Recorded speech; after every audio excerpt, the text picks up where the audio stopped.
সরাসরি সংঘাতে না গিয়ে এবার অন্যরকমভাবে ভোট টানার চেষ্টা তৃণমূলের। নন্দীগ্রামের বাইরে নিজের প্রভাব বিস্তার করতে পারছেন না শুভেন্দু অধিকারী। সেই সুযোগকে কাজে লাগিয়েই ভিন্ন রাজনৈতিক খেলা খেলছেন অভিষেক বন্দ্যোপাধ্যায়।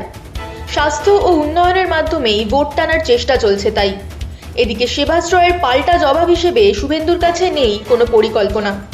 নন্দীগ্রামের সেবাশ্রয় 2 ক্যাম্পে ব্লক 1-এর স্বাস্থ্য শিবির থেকে 5 জন এবং নন্দীগ্রাম ব্লক 2-এর থেকে 11 জন অর্থাৎ মোট 16 জন রোগীর চক্ষু চিকিৎসা করা হয় বিনামূল্যে। নিমতৌড়ির কল্যাণী আই কেয়ারে বিনামূল্যে চক্ষু অস্ত্রোপচার হয় তাদের।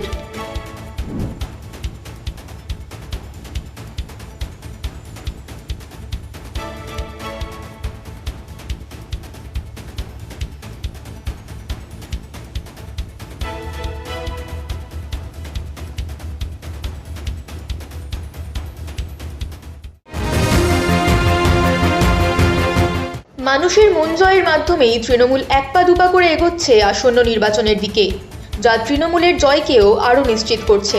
নন্দীগ্রামে এক থ্যালাসেমিয়া আক্রান্ত ছোট মেয়েকে নিয়ে যাওয়া হয় সেবাশ্রয় ক্যাম্পে এবং সেখান থেকে তাকে রেফার করা হয় এনআরএস হাসপাতালে।